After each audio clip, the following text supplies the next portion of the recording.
Imagine standing before walls so massive, so impenetrable, that your entire army looks like ants at its base. Now imagine your battle strategy is walking. No battering rams, no siege towers. Just walking in circles for 7 days.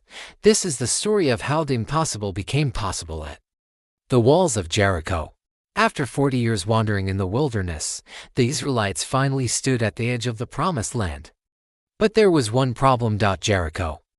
This wasn't just any city. Jericho had double walls, some sections 25 feet thick. The outer wall stood 15 feet high, the inner wall towered at 30 feet.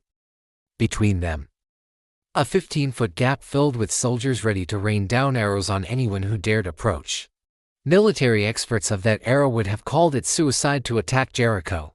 The Israelites had no siege equipment, no ladders, no experience in urban warfare.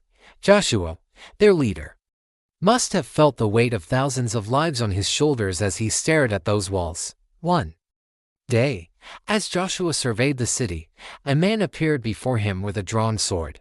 Joshua, ever the warrior, didn't hesitate. Are you for us or for our enemies? The figure's response sent chills down his spine. Neither. I am the commander of the Lord's army. Joshua fell face down in reverence. This was no ordinary messenger. This was a divine encounter. And then came the strategy, but it wasn't what anyone expected. March around the city once a day for 6 days, the commander instructed. 7 priests will carry trumpets in front of the ark.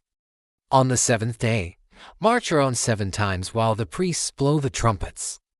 When you hear the long blast, have all the people give a loud shout. Then the wall of the city will collapse. Joshua must have thought, that's it. That's the plan. But faith doesn't always make sense to the logical mind. Sometimes God's strategies look foolish to guarantee that He alone gets the glory. Day 1, the Israelite army assembled at dawn. Armed soldiers marched in front. Behind them, 7 priests carrying ram's horn trumpets. Then came the Ark of the Covenant, representing God's presence among them. More soldiers followed behind. The people of Jericho must have watched from their walls in confusion. What kind of attack was this? The trumpets blared their haunting sound. But the soldiers, complete silence. Joshua had commanded them not to say a word, not to make any sound except for their footsteps and the trumpets until he gave the order to shout. 1 lap around the city. Then back to camp. Day 2. Same routine. The trumpets. The silent march. The watching eyes from the walls, now perhaps mocking them. Day 3, Day 4, Day 5, Day 6. Can you imagine the discipline required, the faith needed, every day?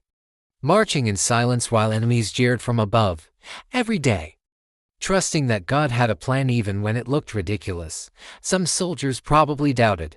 Some probably questioned Joshua's leadership. But they marched anyway. Day 7 arrived.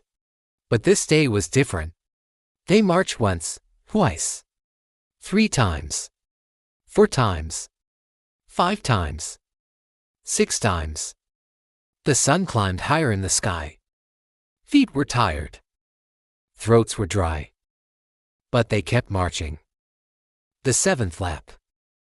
The priests blew one long, sustained blast on their trumpets. The sound echoed off those massive walls. And then Joshua shouted to shout, "For the Lord has given you the city." And the people shouted, not a timid cry, but a roar of faith that shook the very ground beneath them.